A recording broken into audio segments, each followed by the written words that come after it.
Olkal. Isi olkal. माहिती Afaan dhageessame माहिती kamatu dha. Hannaan tun hannaa dawaa isiiti. Qabi maqaa qabi isi fuudhi. maal jechuudha? Fuudhi isii bika jirtu deebisi. Eessa? Bika jirtu deebisi fuudhi isii sana. Eessattiin fuudha? Isi Maal jirta? Meekamaa taanure meekamaa jennu akka jennu sanuu dhabne amma kaana jechuun barbaaduu qofa takka hoo uummata sana takka hoo raajuu waddeeyne jechuun jaarti sanii fi laalennu duraanumaa dhamaasee jira gurbaa duraanumaa dhamaasee akka jechuun namni inni viidiyoo laalle akka inni komentii laalle akka inni telefoona namaa laalle akka inni risaalaa laalle duraan godheera meekamaa taanu jaartiin akkas jirti ifumaafuu ammas gurbaa akka tokko godhee raajuu akka tokko godhe meekamaa taanudha. Dhamaasee jira. Raajuu akka harka hollate nagarree. Harka hollatee waa qabuu dadhabee wanni kun ergaadha. Wanni kun maalidha?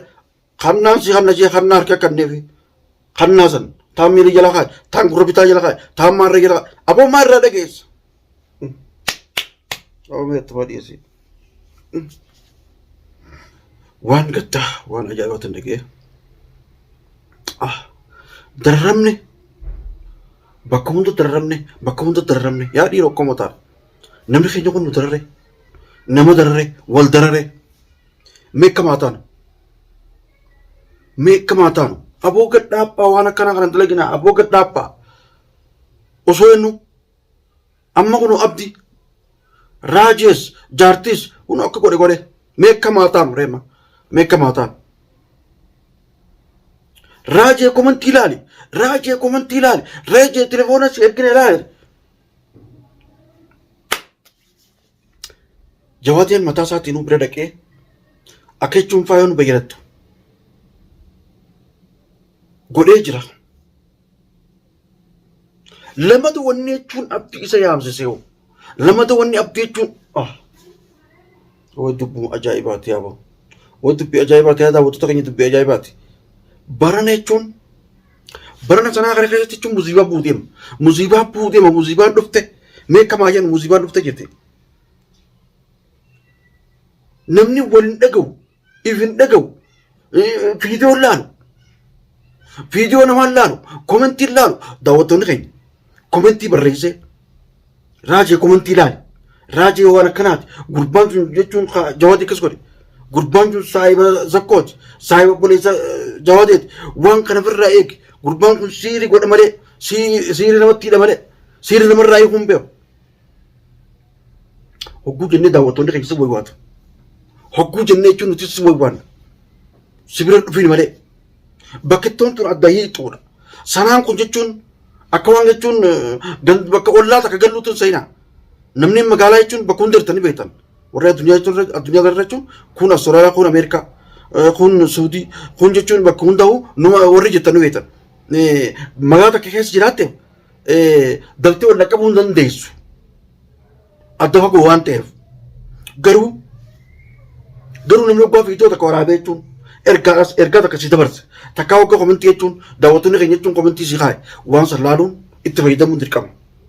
Osoo itti fayyadamin osoo komentii ilaalin osoo fiidiyoo nuti marra ilaalin osoo warraqaman jechuun an ergee ilaalin jawaatiin achuma bira dhaqe. Kanaan kunoo arra kunoo akkuma viidiyoo ilaaleen mataan kun nu dhukkube akka maataan uree ilma namaa kanarraa akka maataan nama miskiina hunda ogguu maraachan nama miskiina hunda ogguu hawaatti godhan mee akka maataan yaa Oromoo ta'e mee daawwattoota keenya akka maataan rakkanne nama kanaaf rakkanne kaaneechi fiina kuunii as fiina dhaabbachuutti hin jiru taa'utti hin jiru rafutti hin jiru mee akka maataan nama kana warraa dhoorkina nama kana jechuun akka uummata kanatti akka nama obboleessaa kana dhamaaf ni goona jenne uummata kanatti jaanne bakka hunda ceene yaa bota dhabne haa yaa rabbi akka maataan yaa rabbi si danda'a uummata kana irraa jechaale yaa rabbi si danda'a uummata kana irraa jechaale mee akka maataan yaa daawwattoota keenya akka maataan kaan bira dhagaattan nuti gattaa uttin jiru ishita jenne gattanii edas birra baasaa bulle. Deebinee mas umar barbaadaa bulle. Xiqqoo duraan mana kiyyaa kana oseen. Osoo komintii fi waa hundaan raqama hunda keenyaa fi waa hunda laalennu duraanumaa dhamaasee jira gurbaa. Gurbaa duraanumaa dhamaasee akka jechuun namni inni viidiyoo laalle, akka inni komintii laalle, akka inni telefoona namaa laalle, akka inni risaalaan laalle duraan godheera. Meeqamaa ta'an. Jaartiin akkasitti ifumaafuu ammas gurbaa akka tokko godhee raajuu akka tokko godhe meeqamaa ta'an godhe. Dhamaasee jira haa. Raajuu akkatti harka hollate nagarree. Harka hollatee waa qabuu dadhabee wanni kun ergaadha. Wanni kun maalidha? Kannaan si kanna jee kannaa harka kanneefi kannaa san taan miila jala kaa'e taan gurra bitaa jala kaa'e taan maarree jala kaa'e aboo maarraa dhageessa. Oomeetti fadhiisi.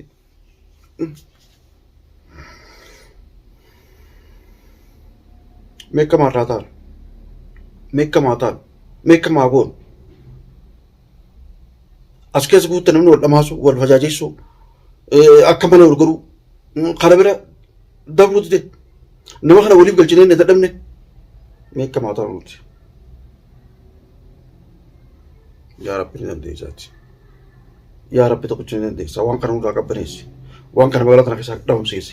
Isaan kana nurraa dancaali. Isaan kana nurraa qabi.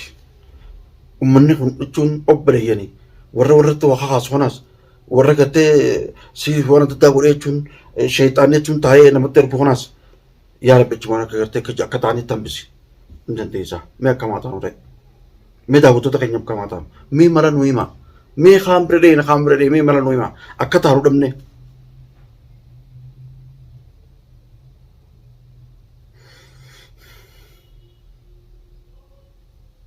Amma raajii akkas godhanii jaartii akkas godhanii faayoo akkas godhanii bakka itti teenyu qabnaa ree mee bakka itti teenyu qabnaa mee akkamitti teenyu ree mee eessatti teenyu ree halkanii guyyaa fi inni jechuun daawwattoota keenya waan takkaan isii dhaaman daawwattoota keenya waan takkaan isii dhaaman waan hin takkaa isin hin dhaamin isii dhaaman nageenya Oromoo tennee wal bira dhaabbannee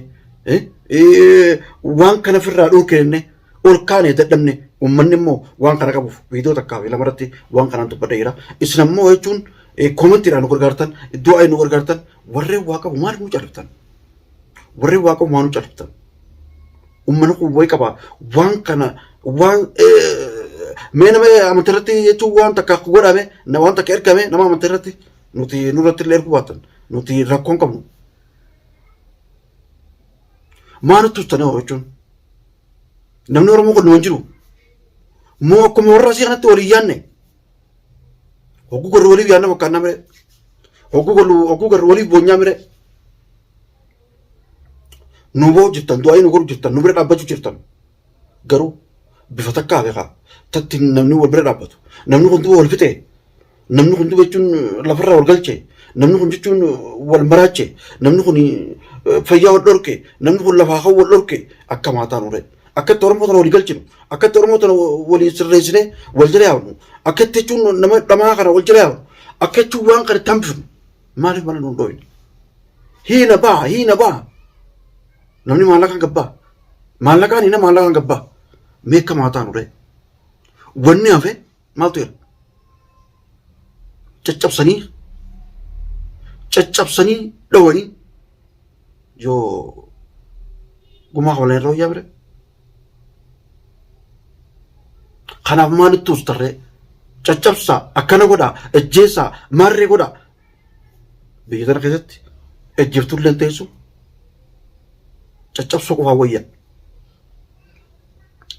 qaamni seeraa caccabsituullee sin dhiisu ejjeettuullee sin dhiisu garuu maallaqiin akka nama goon hin qabu garuu yoo kanaan nu bira dhaabbattan akka goonuma qabna. Halli ittuma goona garuu akka nutis qaaxanaa bullee yaanee achi yaanee kaan bira dhaabbannu kanatti nama Oromooti kunis isinis nama Oromooti du'aa fi waan hundallee nu bira jirtan garuu xiqqoo itti yaadaadha kara biraatti nu gargaarame karri biraatti safee jira osoo miidiyaa irratti jechuun dubbannee jechuun akkana jechuun ta'an karri biraa hafeetuma jira isinillee ni beektan namni Namni tokko guula foo jiru waan qabu. Namni tokko guula foo jiru waan barbaadu. Namni tokko jechuun karaa mootummaa karaa maarree hogguu deemu waan fedhu ni beektan. Maaliif takka lama sadii jennee isheen ni beektan waan nama fayyadu ni beektan. Dubartoonni Oromoo akka dhumaare akkamatti jechuun dhabee yaachisaasii namaare uummata kana ofirraa dhorkutan namni ni gattanii malee meeqamaa ta'a. Kaan wal jalaa gargalchina kaan dhiifama gosa kaan wal jalaa gargalchina kaan. Meetu bariis. Raajii atis akka taate.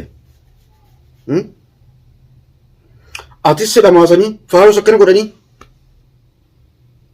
Abdi kana dura ittuma dhiisiatti aboo kun waan abdatu isaa dhorku. Eega kana taate duuba meeqamaa taanu re meeqamaa jennu akka jennu sanuu dhabne. Amma kana jechuun barbaaduu qofa takka hoo uummata sana takka hoo raajuu waddeeyne jechuun jaartisanii fi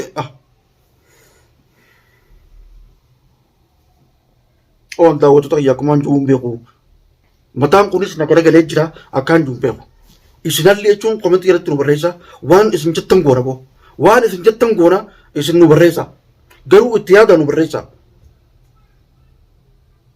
Akka jennuutu dhabne waan dubbannuutu dhabne.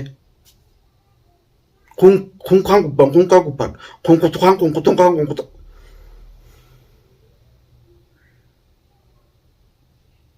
Ani waan hin jechuun isin haasawallee qabu haasawaa fixadhee jechuun ani mataan kun dhukkubee daawwatu fe'in jechuun waan gartee komentii irratti nu keessan saniin bakka deemna garuu itti qophaa'aadhaa jechuun waan nu jettan nu ja'a. Osoo namni kun jechuun lafarraa dhufne osoo namni kun dhamee hin dhufne akka nuti dararamu kanatti nu dararamu jirtanii garuu waan barbaachisaniin nu bira yoo dhaabbattan irra bareeda. Suniifuu isinitti hin dheeradhu. Salaamu alaikum warahmatullahi wabarakatuh.